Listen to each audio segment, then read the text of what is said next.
오늘 우리에게 주신 하나님의 말씀은 신약성경 갈라디아서 6장 17절의 말씀과 고린도후서 2장 15절 16절의 말씀 두 군데의 말씀을 같이 보겠습니다.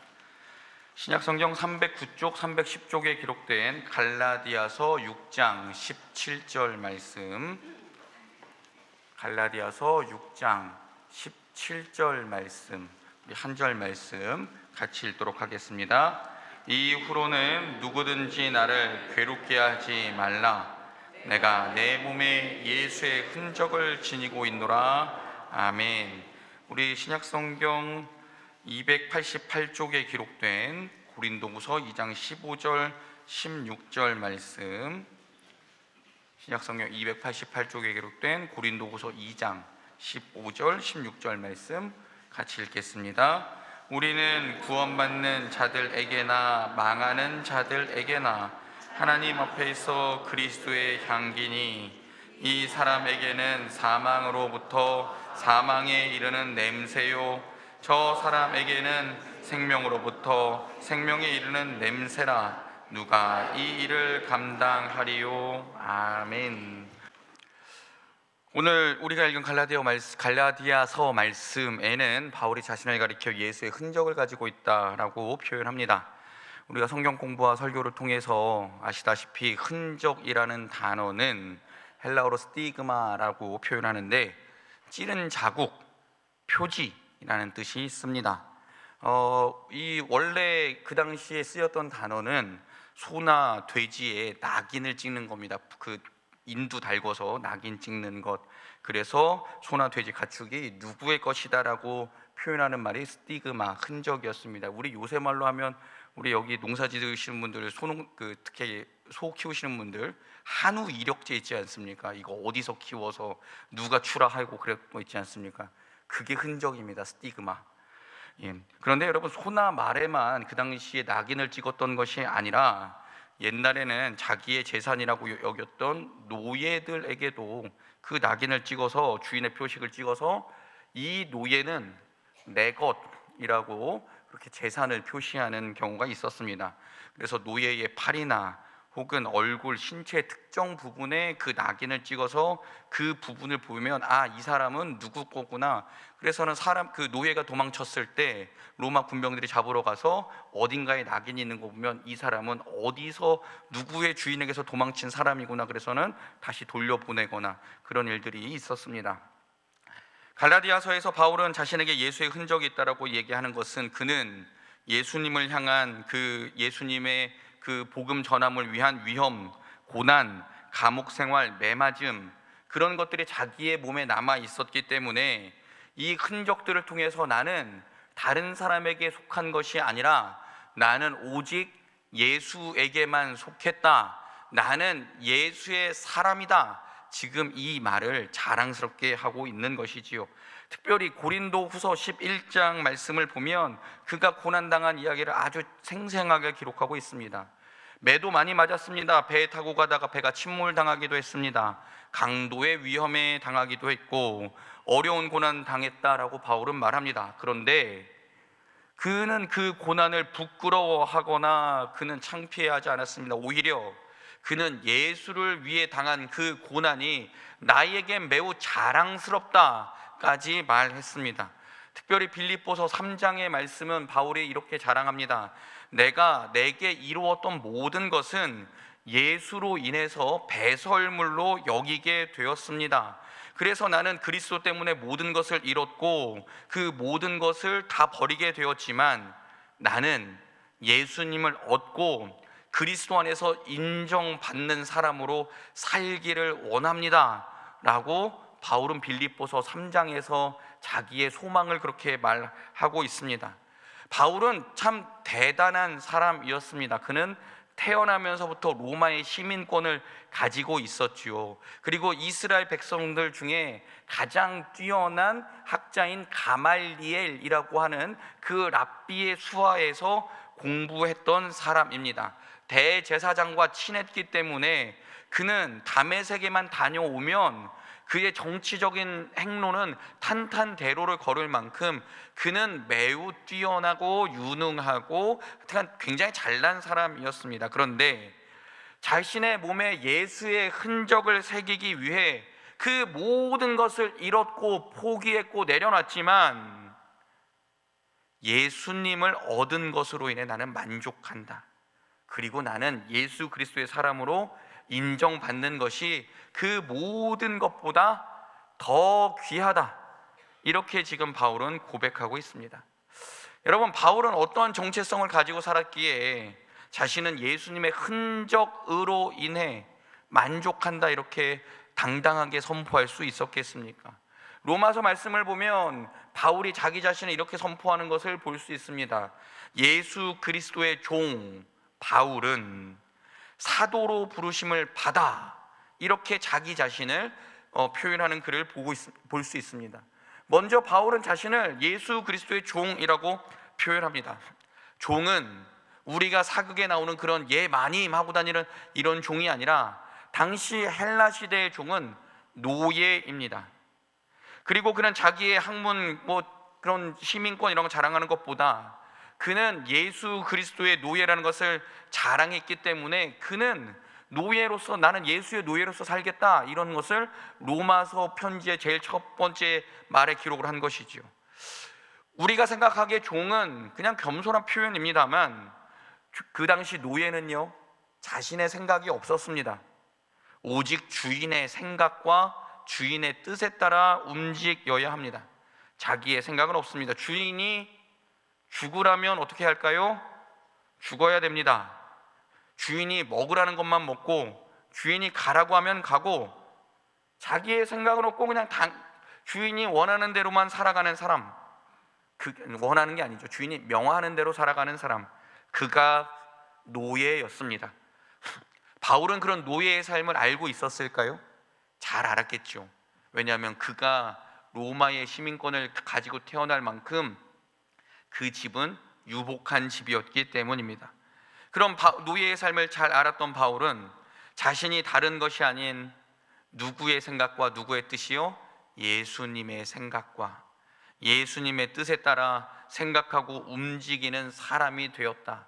그래서 나는 다른 것의 노예가 아니라 나는 오직 예수 그리스도의 노예다 라고 자기 자신을 소개하고 있습니다. 바울은 24시간 정말 그 예수님을 만난 이후 그 전생에 걸쳐 예수님만 생각한 사람이라고 할 수 있습니다. 바울은 자기의 생각을 예수님께 집중하고 살았던 사람이지요.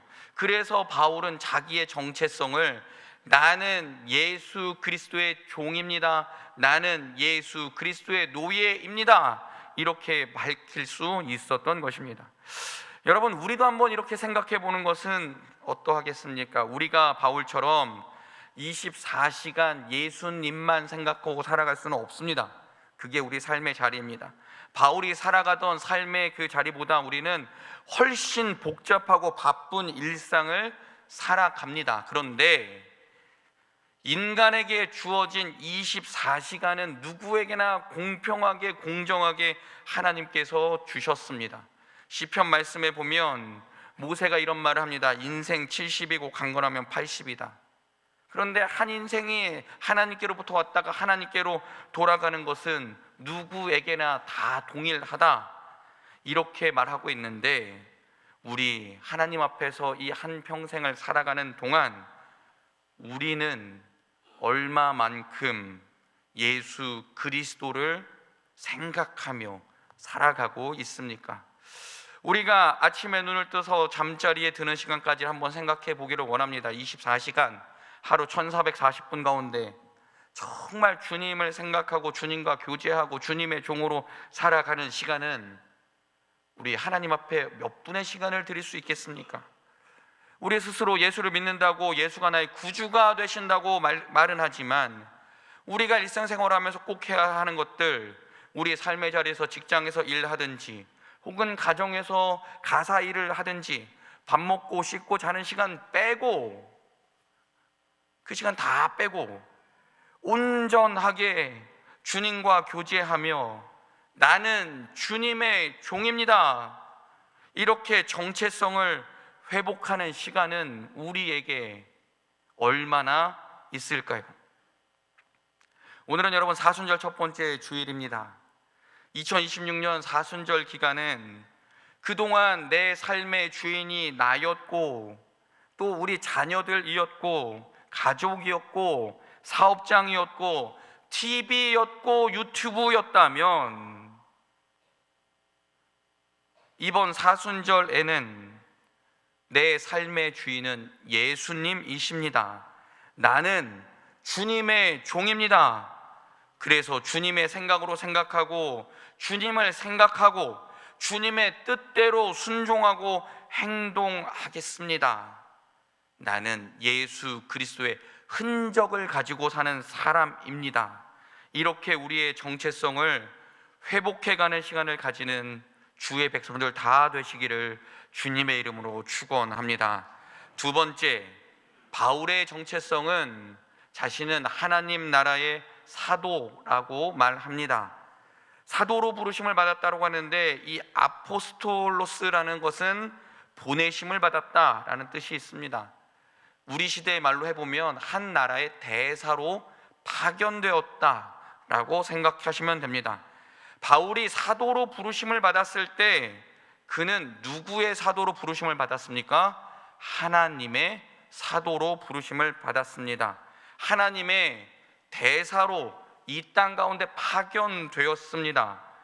여러분, 대사는 어떤 역할을 하는 사람이겠습니까? 대사는 한 나라를 대표하여 다른 나라에 파견되어 주재하면서 외교 교섭을 하며 자국민, 즉 자기 나라 국민에 대한 보호와 감독의 임무를 수행하는 사람이라고 대사를 설명합니다. 여러분, 대사는 우리나라에 있는 게 아니라 다른 나라에 파견되지 않습니까? 그럼 어느 나라의 이익을 대변하는 사람이 대사일까요? 이런 예를 한번 들어보겠습니다. 만약에 미국에 파견된 우리나라 대사가 우리나라의 이익을 추구하지 않고 미국의 뜻만 받아서 우리나라에 전하는 역할을 한다면 그는 우리나라 대사의 역할을 잘 하는 걸까요? 아닐 겁니다. 그런 대사는 필요 없지요. 왜냐하면 우리나라에도 미국의 이익을 대표하는 그런 대사가 이미 나와 있기 때문에 미국에 파견된 대사는 어떤 역할을 잘하면 되겠습니까? 우리나라의 국익과 우리 국민의 보호를 위해서 최선을 다하는 게 그가 할 일일 것입니다. 바울은 자기 스스로 하나님의 대사라고 하는데 하나님의 대사로서 그는 지금 어디에서 어디로 파견되었을까요? 바울은 하나님 나라에서 어디로요? 이 땅으로 파견받았습니다. 그래서 바울은 이 땅에 자기의 시민권이 있는 것이 아니라 자기의 시민권은 어디에? 저 하늘에 있다라고, 하나님 나라에 있다라고 바울은 자신의 속한 곳이 어디 있는지를 설명합니다. 자기가 속한 곳이 어디인지 그는 분명히 알고 있었습니다. 그리고 그는 하나님 나라의 그 시민권을 가지고 하나님 나라의 대사로 살아가면서 수많은 사람에게 하나님 나라를 증언했습니다. 그리고 이러한 삶을 살았던 바울을 하나님께서는 그의 대사로, 특사로 인정하셨죠. 계속해서 바울은 하나님의 백성을 보호하고 감독하기 위해 선교 여행을 다녔고 그들을 위해 편지를 썼고 하나님 백성들에게 하나님 나라는 이런 곳입니다 라고 알려주며 살았습니다. 바울은 하나님의 대사로서 자기 정체성을 분명히 가지고 살았습니다. 그래서 그는 이 땅에 자신의 발을 딛고 있으나 하나님의 시민권, 하나님의 백성으로 하나님께서 불러주신 대사로, 특사로 그 역할을 감당하기 위해 내 생각과 내 유익을 드러내는 것이 아니라 오직 하나님의 뜻을 전하고 하나님의 복음을 전하는데 그의 전 생애를 바쳤습니다. 그래서 그는 자기가 하나님 나라로 귀환할 때가 되었을 때 이렇게 표현합니다. 나는 선한 싸움을 다 싸웠다. 그리고 이제 달려갈 길을 마쳤다. 믿음을 지켰다. 디모데야, 이제 나를 위하여 하나님은 의의 면류관을 준비해 주셨다. 나에게뿐만 아니라 하나님 나라를 사모하는 모든 이에게 하나님께서 그 면류관을 주실 것이니 디모데야, 너도 이 길에서 좌절하거나 포기하지 말고 끝까지 믿음을 지키고 하나님 나라를 위해 살아가는 내가 되었으면 좋겠다라고 바울은 디모데에게 그 편지를 씁니다. 우리가 잘 아는, 혹시 잘 모르시는 분들도 있겠지만 우리가 아는 찬양 사역자 중에 민호기라는 분이 있습니다. 그분이 하늘 소망이라는 곡을 썼는데요, 그 노래 가사는 이와 같습니다. 나 지금 비록 땅을 벗하며 살지라도 내 영혼은 저 하늘을 디디며 사네. 주님 그 나라에 이를 때까지 순례의 길 멈추지 않으며 어떤 시련이 와도 나는 두렵지 않네. 주님이 함께 걷는 이 길에. 하늘 소망입니다. 집에서 유튜브 한번 찾아보십시오. 주의 나타나심을 바라는, 사모하는 모든 사람의 그 마음을 굉장히 절절하게 표현한 곡인데요, 우리가 비록 이 땅에 발을 딛고 살지만 우리의 눈은 어디를 보면서 살아가겠습니까? 하나님 나라를 소망하며 살아가는 사람, 하나님 나라와 이 땅의 국민으로 동시에 살아가면서 조금은 혼란스럽지만 나의 만족과 나의 유익을 구하지 않고 하나님 나라의 백성으로 하나님 나라의 유익을 구하는 사람, 어떤 시련이 와도 하나님 나라의 백성으로 하나님 나라의 대사의 역할을 잘 감당하는 사람, 그런 사람에게 우리 주님이 면류관 주신다라고 바울을 통해 디모데에게, 또 지금 우리에게 그렇게 말씀해 주고 있지 않겠습니까? 사랑하는 여러분, 우리는 정말 주의 나타나심을 바라고 사모하며 하나님께서 불러주신 하나님 나라의 대사로서의 역할, 하나님 나라의 시민권을 가진 사람의 역할, 하나님의 백성으로서의 그 역할 지금 잘 감당하고 있으십니까? 가끔은 하나님 나라와 이 땅에 이중국적을 가지고 내 편리한 대로 그런 것만 쏙쏙 빼먹고 있지는 않은지, 우리 사순절 기간에 우리의 삶을 잘 점검해 볼 수 있기를 소망합니다. 20세기의 위대한 영성신학자 가운데 헨리 나우엔이라는 분이 있습니다. 그는 가톨릭 사제입니다. 하지만 그의 글 가운데는 개신교도들에게도 매우 영향력 있는 글들이 많이 있습니다. 헨리 나우엔은 1932년에 네덜란드에서 출생해서 심리학을 공부했고 57년에는 예수의 사제가 되었고 71년부터는 미국 예일대학교에서 후학들을 가르쳤습니다. 그런데 81년이 되던 해 81년에 자신의 풍요로운 삶에 대한 죄책감과 하나님의 뜻을 알고자 하는 그런 열망으로 페루에 있는 굉장히 어려운 곳에 가서 그들과 동거동락을 하며 살았습니다. 그리고 돌아와서 다시 하버드에서 그 후학들을 가르쳤지만 그 가르치는 것에서 만족감을 얻지 못하고 6개월 만에 그 강단을 떠나 캐나다에 있는 라루시 데이브레이크라는 공동체를 창설해서 거기서 하나님 부르심을 받을 때까지 장애인 형제 자매들과 함께 생활을 했습니다.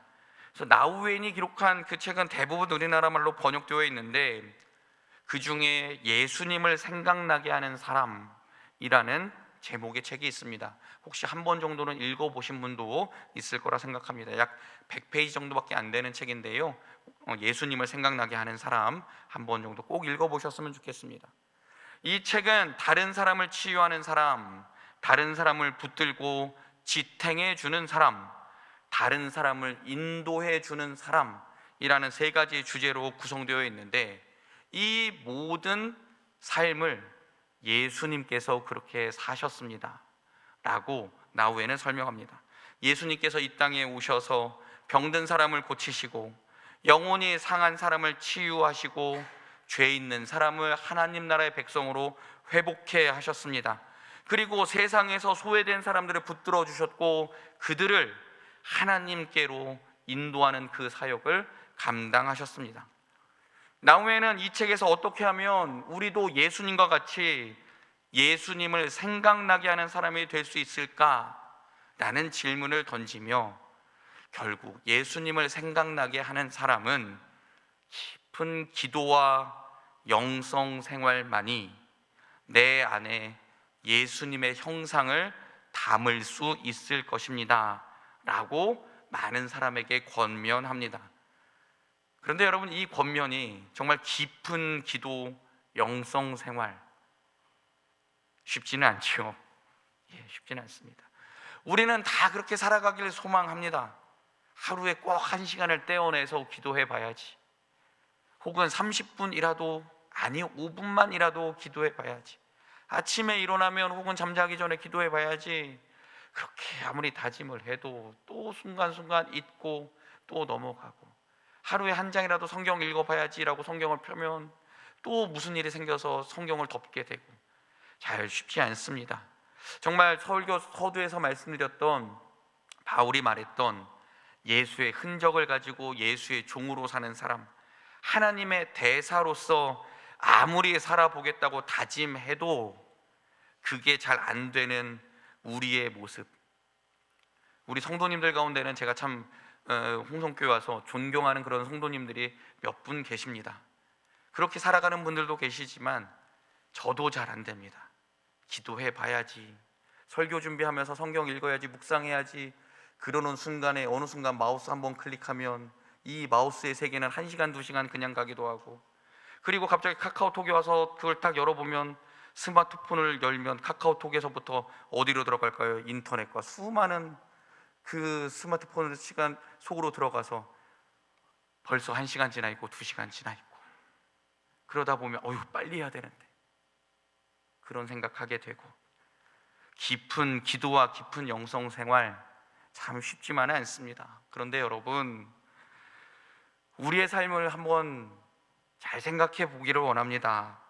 우리가 하루를 마감하는 잠자리에 들면서 정말 짧은 시간만이라도 우리 하루의 삶을 반추해 보면서, 나는 예수의 흔적을 가지고 오늘 하루를 살았는가?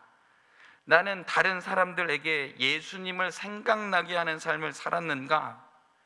나는 예수의 종으로, 하나님의 대사로 하나님 나라를 소망하며 살았는가? 이러한 질문을 나에게 던져보며, 하나님, 나에게 예수의 흔적을 갖게 하옵소서. 내 생각과 내 말과 행동으로 정말 다른 이들에게 예수님을 생각나게 하는 삶을 살게 하여 주옵소서. 예수님의 종으로 하나님의 부르심을 받은 대사로 그런 삶을 살게 해달라고 하나님께 기도하면, 하나님께서는 그 기도에 확실히, 분명히, 반드시 응답해 주실 줄 믿습니다. 사랑하는 여러분, 예수님을 생각나게 하는 사람이라는 책 제목처럼 누군가 나를 보면서 예수님 닮으셨어요, 예수님 생각나요, 이렇게 말해주면 우리에게 그것보다 더 큰 칭찬이 어디 있겠습니까? 그렇죠? 자, 앞뒤 좌우 여러분들에게 예수님 닮으셨어요. 시작. 예수님 닮으셨어요. 한 번 더 해봅시다. 시작. 예수님 닮으셨어요. 이제 좀 웃으시네요. 여러분, 정말 예수님 닮으셨어요, 이 칭찬보다 더 큰 칭찬이 우리 그리스도인들에게 어떤 칭찬이 있겠습니까? 사업 잘 돼서 좋으시겠어요? 자녀가 잘 돼서 좋으시겠어요? 병 고침 받으셔서 좋으시겠어요? 기도 응답 받으셔서 좋으시겠어요? 이런 말도 좋지만 당신의 말에서 예수님의 말씀이 느껴집니다. 당신의 행동에서 예수님의 섬김을 경험했습니다. 당신의 삶을 보니 나도 예수님 믿고 싶습니다. 이러한 말이 우리 삶에 있어서 최고의 칭찬 아니겠습니까? 오늘 우리가 읽는 또 다른 본문인 고린도후서 2장 15절에는 예수님의 향기라는 구절이 있습니다. 이 뜻은 원래 좋은 향기를 말합니다. 바울은 어디를 가나 누구를 만나나 예수님의 좋은 향내를 나타내고 발산하며 다녔다는 것을 의미합니다. 멸망당하는 사람은 예수님의 향기를 맡으면 구역질이 날 것이고, 구원받는 사람은 예수님의 향기를 맡으면 구원의 좋은 향기를 맡는다라고 말하면서 바울은 그 평생을 예수님의 향기 나는 사람으로 살았습니다. 사랑하는 여러분, 바울은 자기의 몸에 예수의 흔적이 있다고 말합니다. 그래서 그는 그 흔적을 가지고 살아가느라 예수의 종으로, 하나님의 사도로 그의 삶을 살아냈습니다. 그래서 그는 늘 자랑스럽게 내 몸에는 예수의 흔적이 있다라고 말합니다. 그리고 그는 평생을 살아가며 인생 마무리하는 시간까지 예수의 종으로, 하나님의 대사로 예수의 흔적을 가지고 살아갔고, 많은 이로부터 그렇게 인정받고, 무엇보다 하나님이 그의 삶을 인정하셨습니다. 이 말은 무슨 뜻이겠습니까? 바울은 어디서건 주님께 붙잡힌 사람이 되었고, 바울은 어디서건 십자가 향기를 드러내며 내뿜으면서 산 사람이라고 우리가 생각해 봐도 되겠습니까? 여러분, 혹시 우리 주위에 그런 분들 있으십니까? 저분은 정말 예수님 잘 믿는 것 같아, 말로만, 생각으로만 말고 우리의 삶을 통해 저분 보면 정말 예수님 보는 것 같아, 정말 저분은 예수님 닮았어. 사랑하는 여러분, 우리도 우리 인생의 코에서 호흡이 끊어지는 순간, 우리의 장례식에 조문객에 온 분들 대화를 통해 저분은 예수님의 흔적을 가진 사람이었어, 예수님을 생각나게 하는 사람이었어, 이 말을 들으면 우리의 인생은 그거보다 복된 인생이 없지 않겠습니까? 사랑하는 여러분, 올 사순절의 목표를 우리 이렇게 세워보는 것은 어떨까요? 사순절 남은 기간 동안 내 몸에 예수의 흔적을 가진 사람으로 살겠습니다. 하나님, 내 말과 내 생각과 내 행동 가운데 예수님을 보여주는 사람이 되기를 원합니다.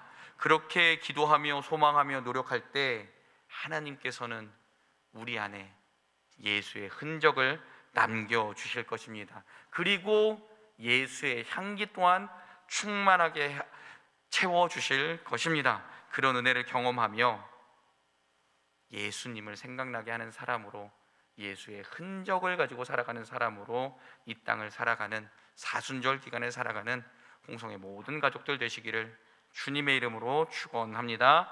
기도하겠습니다.